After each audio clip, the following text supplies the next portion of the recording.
المرسلين أبي القاسم محمد اللهم صل على محمد وآل محمد.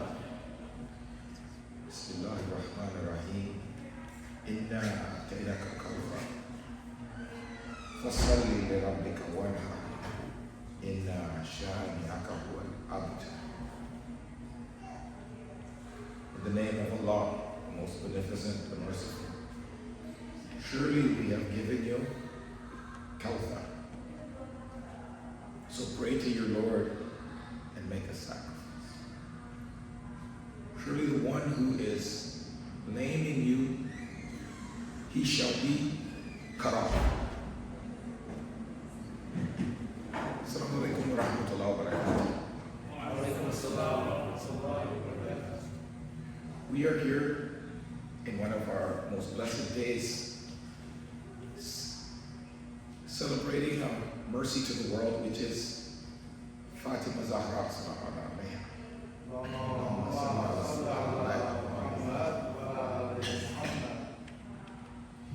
And also it is coming very close to the day which is remembered the birthday of Hazrat Isa that Benitez. We remember Hazrat Maryam at this time. Now, obviously, historically, there's ikhtilaf, there's differences of opinion on when Hazrat Isa birthday is actually. However, this is the day which is commonly celebrated. And the niyat behind choosing this day amongst the Christians is disputed, but some say it was because they were having another festival at this time and they wanted to get rid of this pagan house festival and replace it with something better. It's not an inherently bad thing. But first, let us take a few minutes to look at Sayyidah Zahra sallallahu alayha. We recited the Surah Kawthar, which they say that the Prophet, peace be upon him, was being attacked by his enemies after one of his sons had died. And these people were very happy because of this. Because typically a man's lineage, his message, his efforts are carried on through his children, his sons. And in their culture, they put so much emphasis on the boys rather than the girls. In their culture, even to the point that if they had female children, they would become unhappy. Why? Because much like the culture now, they looked at it in a materialistic fashion. There, the culture was more warlike. And so the boys could fight. They could go out and make money. They could attack other villages and capture their women.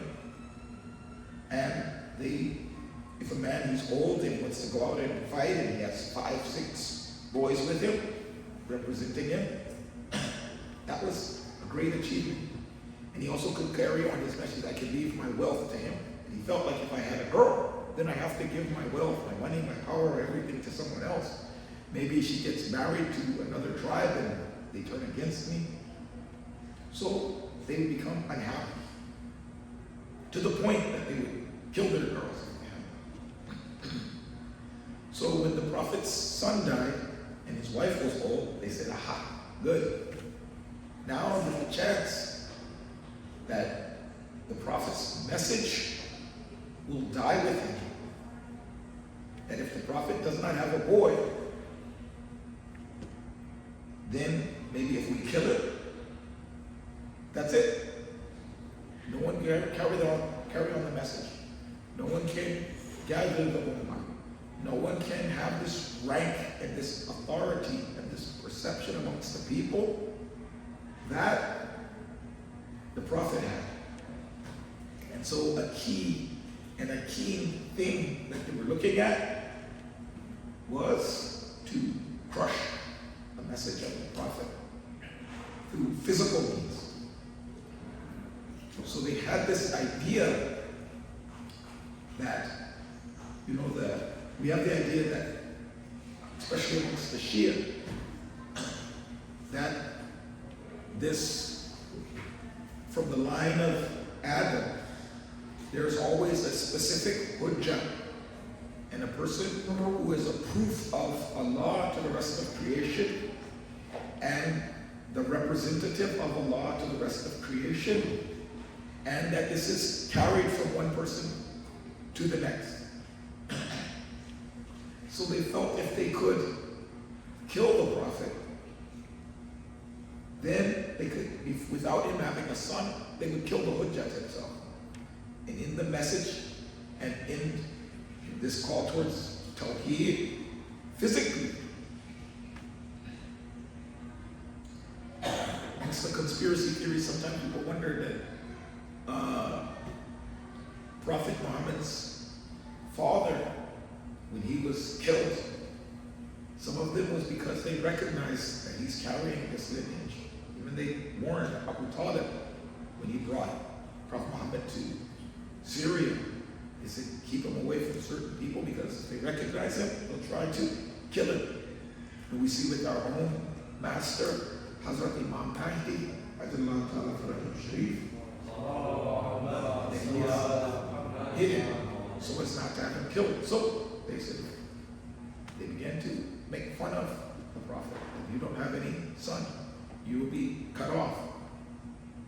And Allah revealed this surah with the birth of Hazrat Zahra. So there's ikhtilaf, as always, as to what is the meaning of this surah, Kawthar. When you ask some people, some of the scholars, they say that it's Kawthar. The meaning of it is that it is a river in paradise. That there is a special river which only the believers will drink from. And its name is Kawthar. And they point to certain hadiths, even we have it. Sometimes we call Amir al-Mu'mineen Saqiya Kawthar. He's giving the water of Kawthar. But when Allah gives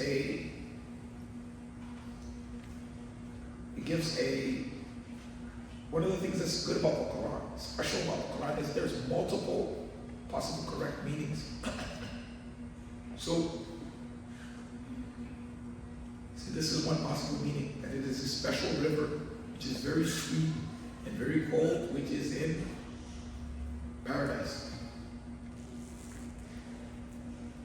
Another meaning which some people say that this Kawthar is that it is the large amount of the Prophet's followers.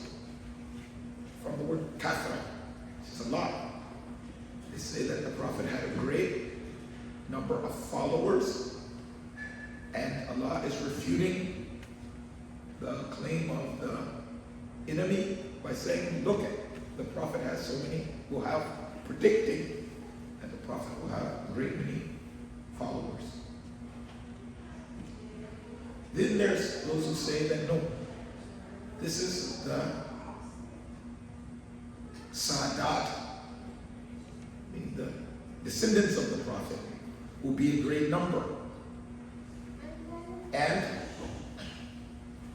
when you look at the story in the Bible, there's a prediction that Ibrahim's lineage would be carried on through Hazrat Ismail and last till the end of time. And Fatima and the Sadat from Prophet Muhammad will be answering this. And then there is the story that Hazrat Fatimah herself, this great blessing that she is the meaning of this word, Kawthar. So we want to look at this and see which one is most correct. One of them is that we see that all of these things can be correct. Because one is correct doesn't mean the other is not correct. That the blessing Please give salawat. Allahumma salli ala Muhammad wa ali Muhammad. That the blessing that we have from Hazrat is that one of the things is that if a person does not love Fatima, they will not be given from Kawthar, meaning they will not go to paradise now. And if you don't drink from Kawthar, you also don't go to paradise. It's not that you go and you get something else. That one of the requirements for making it into paradise is that you have love of Hazrat Zahra and that you have the Rizaya and that she is happy with you. We have the hadith that if whoever makes Fatima happy makes me happy. And whoever makes me happy makes Allah happy. And whoever makes Allah happy, Allah puts him in paradise. And we have the hadith that he said, and whoever makes me unhappy, whoever makes Fatima unhappy, he makes me unhappy. And whoever makes me unhappy makes Allah unhappy. And whoever makes Allah unhappy, he puts him into hellfire. So, meaning that if a person is wanting to go to paradise, one of the hurdles he must cross, one of the bridges he must do, one of the things he must do is that he is pleasing to Hazrat Zahra sallallahu alayhi wa sallam. Also, we see that these people used to be proud of themselves for having a great amount of sons. However, Allah gave the Prophet his sons via Hazrat Zahra. So, we have all of these Sa'adat, that they're all descended from Prophet Muhammad via Hazrat Zahra. And the idea that, for instance, that they used to say that basically the daughters had no connection. And we see that because of Hazrat Maryam and Hazrat Zahra, that yes, there's a connection to the father via the daughter as well as through the sons. This idea that people had is not correct. Please give us a one.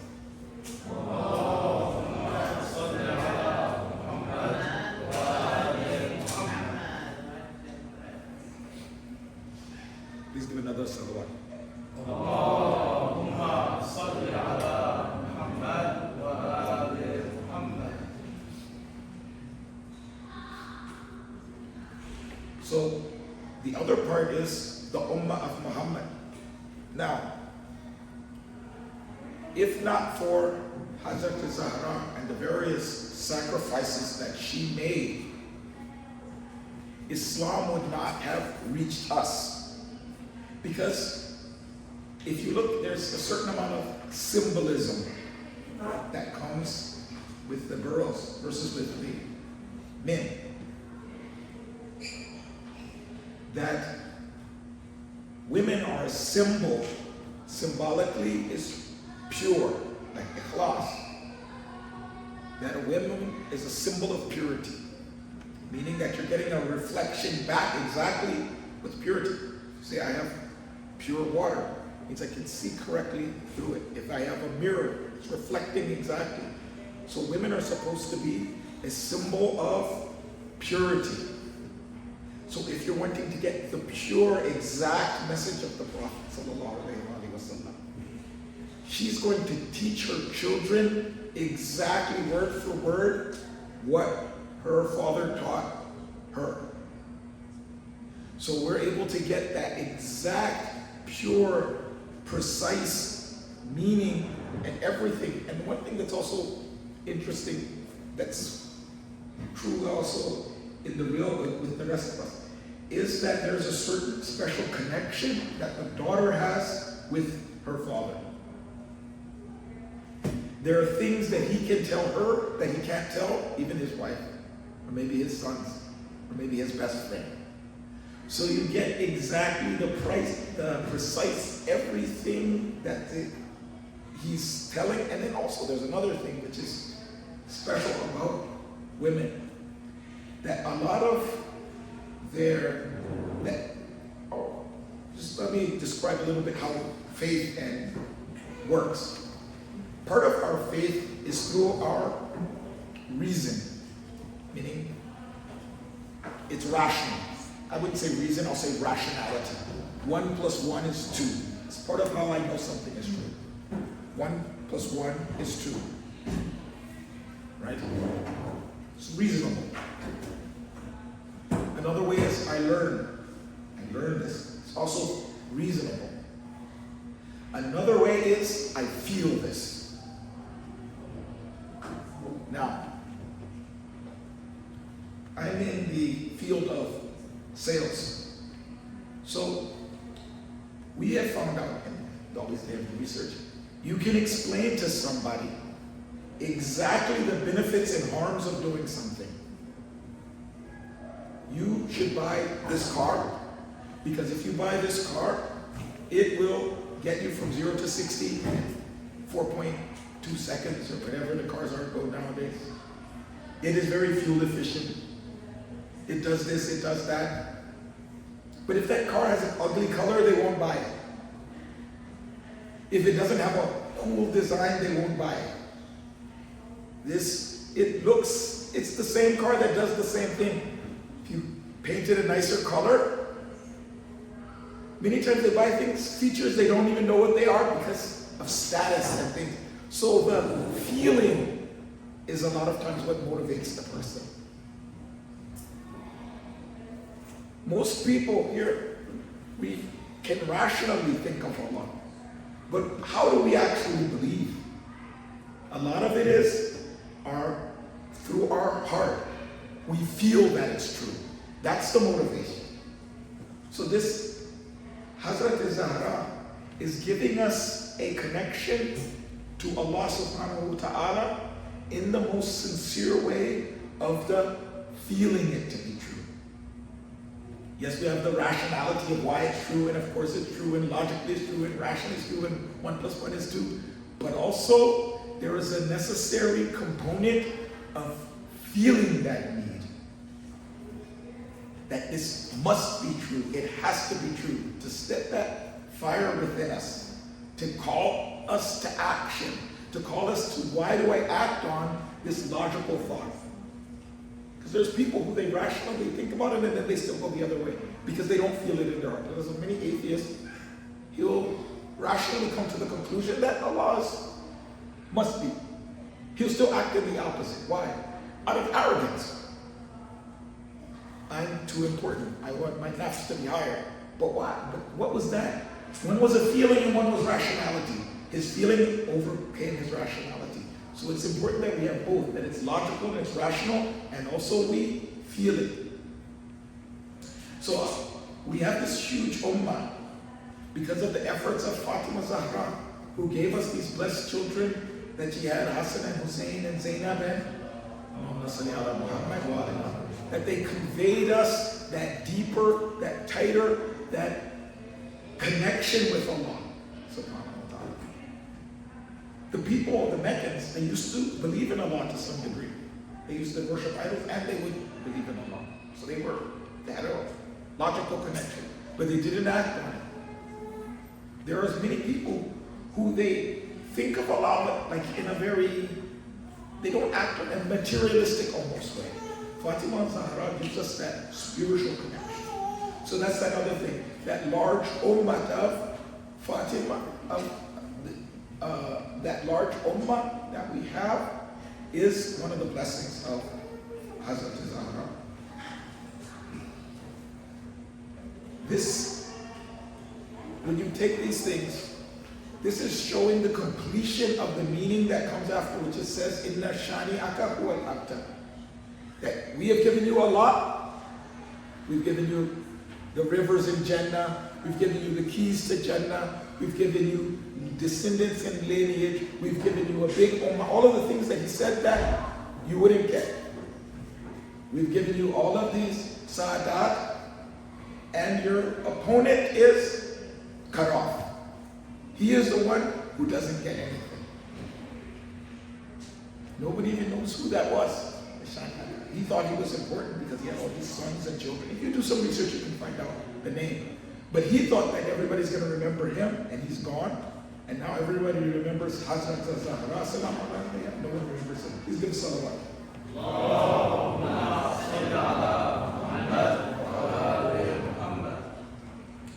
Another thing that we say is that the Prophet sallallahu alayhi wa sallam, he explains to us in different hadith the importance of the status of women. One of them is that he says that when a woman is born, when a girl is born, it counts as a good deed and as a mercy to the father. When the boy is born, it's a responsibility. It's a blessing. Sorry, my bad. It's a blessing. The girl is a blessing. He said you don't get asked about this mercy. You don't get asked about the good deed, but you get asked about the blessing. How did you spend it? So, Hazrat Zahra, that the Rasulullah was a rahmatan lil alamin, and Zahra counts as one of his good deeds. Please give salawat.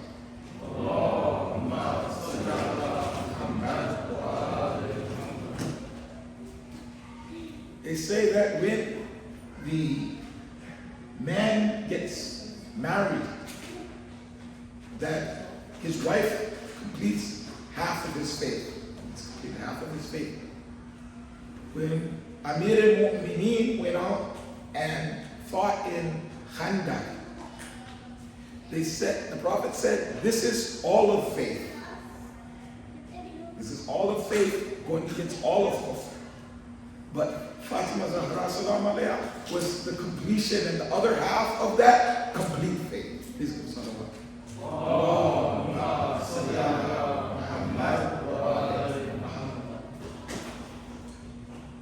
We always say that, the Prophet would say that Hassan and Hussein are the chiefs of the youths of paradise. And everyone is a youth in paradise. So they're the chief of all of paradise. If anyone goes to paradise, the chief of them is Hassan and Hussein.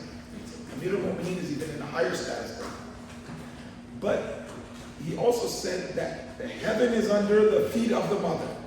So if these are the chiefs, then heaven is lying under her feet. Please give salawat.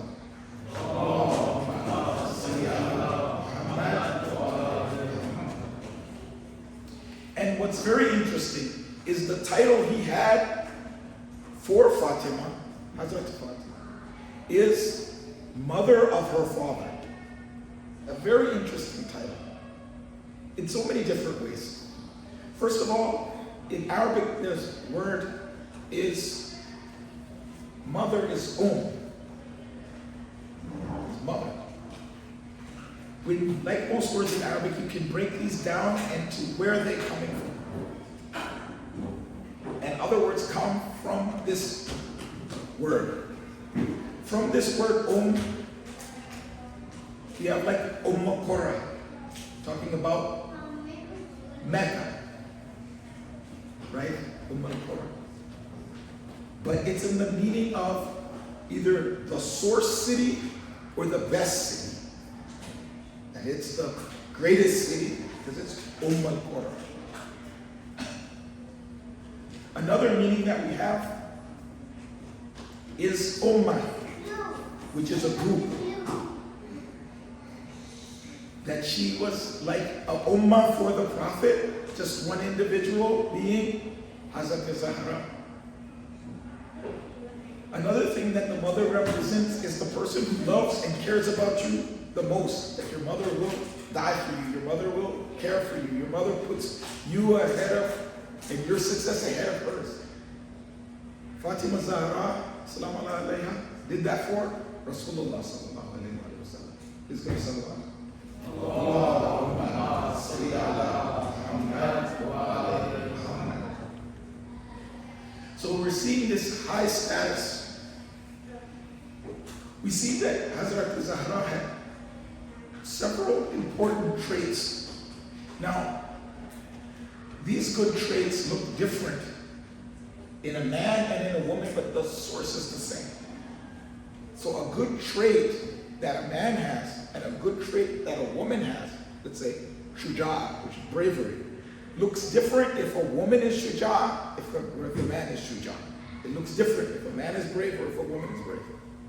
So we see the bravery of Amir al-Mu'mineen in going out into the battlefield,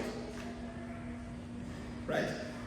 That he would get his sword, he would get his horse, he would go and he would fight. We see the bravery of Hazrat Zahra, that even her martyrdom was protecting her house. Please give salawat.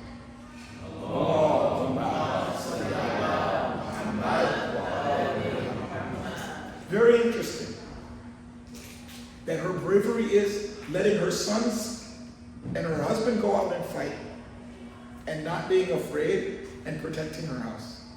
Very interesting. We see the generosity in a man is that he actually physically will go in, give, take some money out of his pocket, and he goes and he gives. Now, when we have this Surah Insan, and they give out of love, yatiman was miskinan wa yatiman wa asira, that they gave love, food out of love for the poor and the orphan and the captive. Amir al-Mu'mineen, for those, we have some people who maybe don't know, or some of the youngers don't know the story, so inshallah we'll repeat the story. So, either Hassan or Hussein, or both of them, became sick.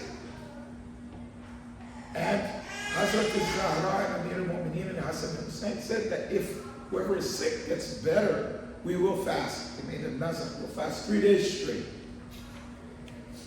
So Amir al-Mu'mineen went and he worked. He got wheat and brought it back for Hazrat al-Zahra. She grinded up the wheat and she made a piece of bread.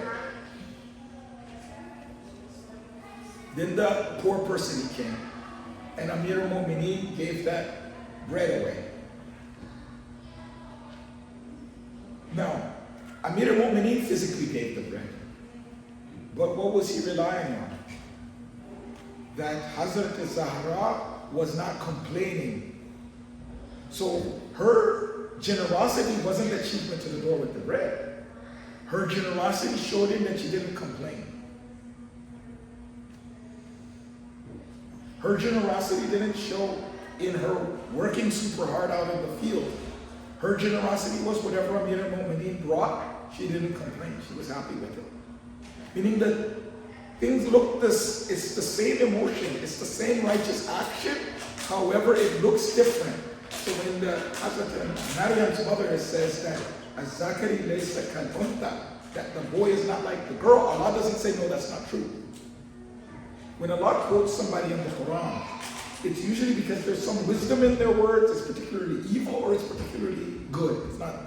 Sometimes they'll just describe what they say, but sometimes it's in quotation. And Hazrat Maryam's mother says, "Zakari laysa kal-unta," that the boy is not like the girl. And Allah doesn't say that's not true. He just says, no, this is going to be a good person and such and such. No, this same righteousness shows in a different way in a boy and in a girl. So this is how Fatima Zahra can be an example for everyone in the world, but her action looks different.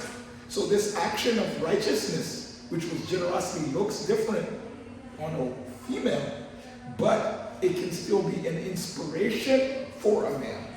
So sometimes they're like, oh, Hazrat Zahra, she was a very good example for women. And that's an incorrect idea. Hazrat Zahra was a good example for everyone. Please go salawat.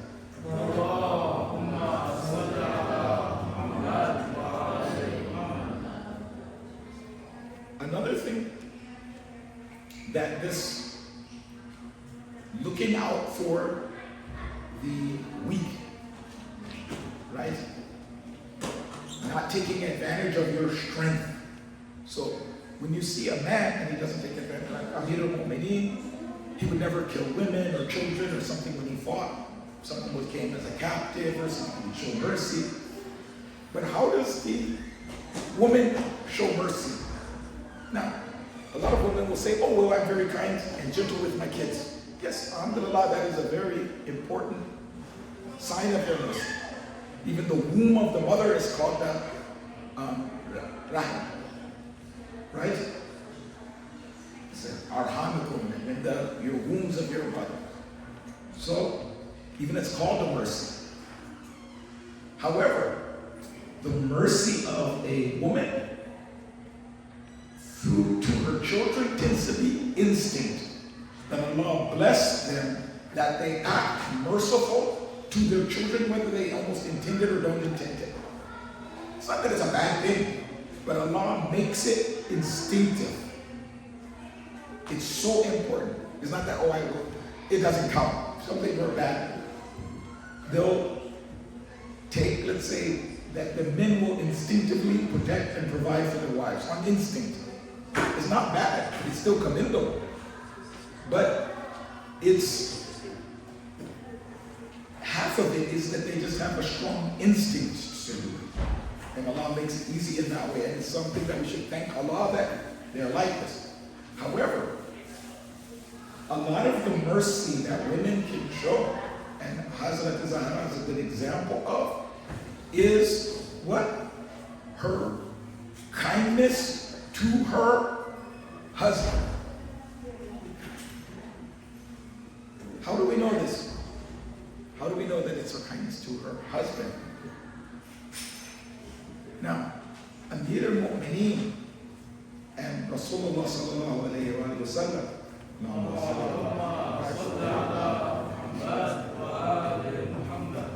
despite their bravery and their strength and their this and their that, with the enemies of Allah, willing to take on the entire qawm, were very kind and sweet and gentle with people who could not compete with them physically.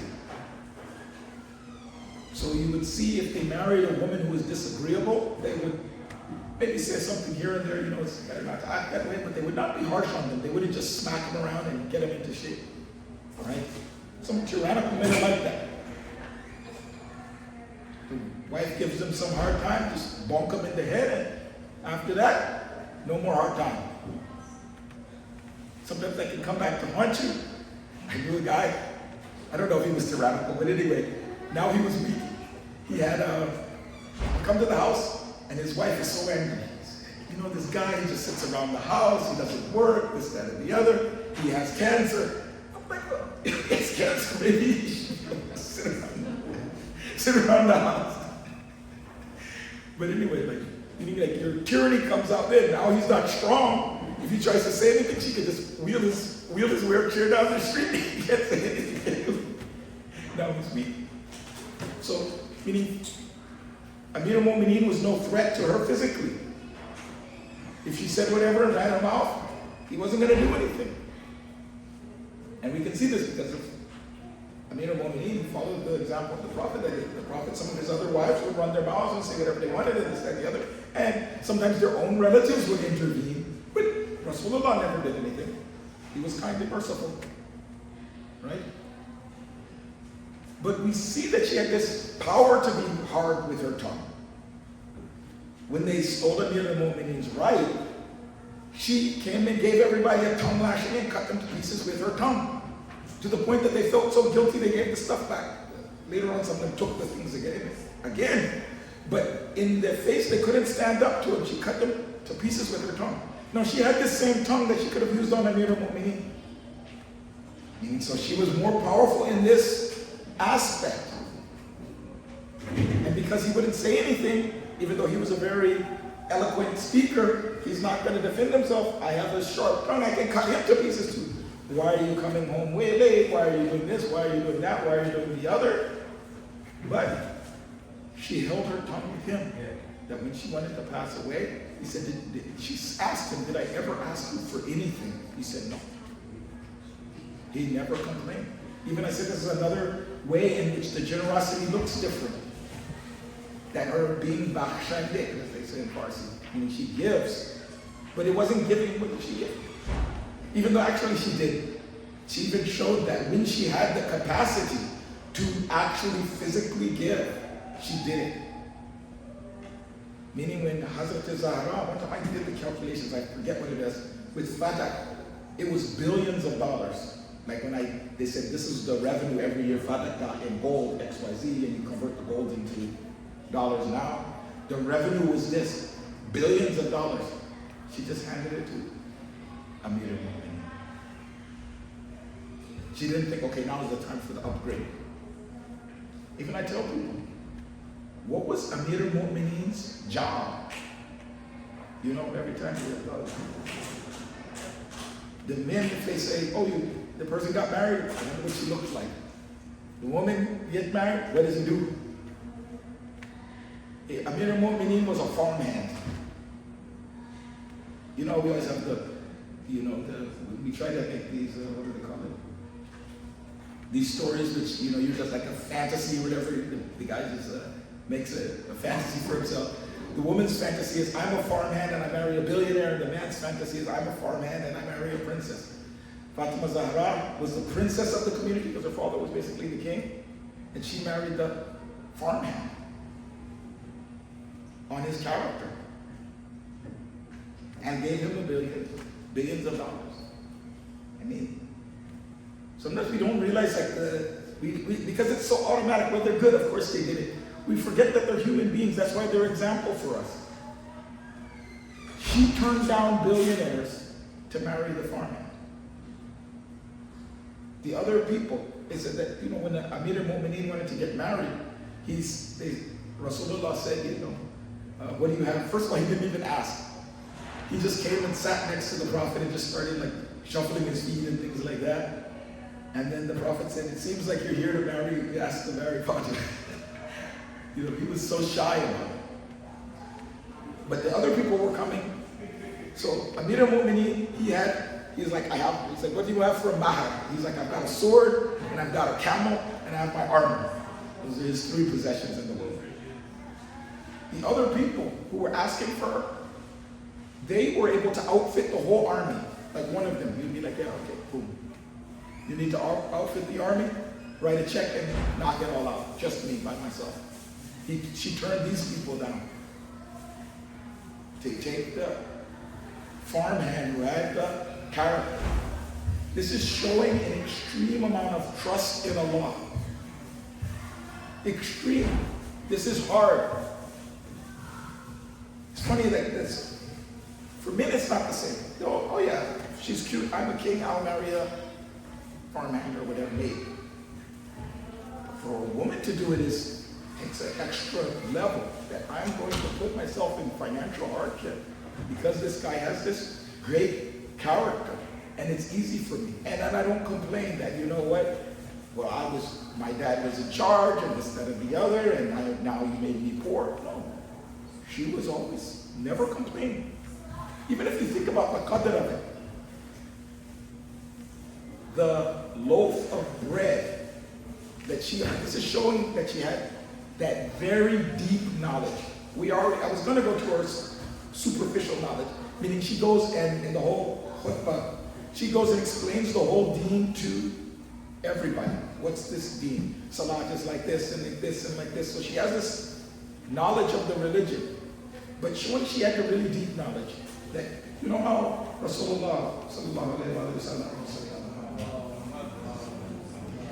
the Amir al-Mu'mineen one time, they were complaining about it, and he said that if I would think that this after the Khaybar or one of them, that he said that if you knew the value of Amir al-Mu'mineen, I would say something about you that no person would pass from you and without them picking, like you wouldn't pass anywhere without making a footsteps that people would take the dust for barakah.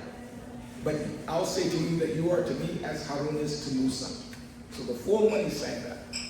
Now, if we think the qadr of the wheat that Amir al-Mu'mineen brought in reality with Allah and the qadr of everything in the world, which one's worth more? That you're going to eat from wheat that Amir al-Mu'mineen earned in a halal way and brought to your house, or $1 million or $1 billion or everything in the world? Which one's worth more? That what Amir al-Mu'mineen brought. So she's seeing the true qadar of being married. That piece of wheat is worth more than everything in this world and it has to offer.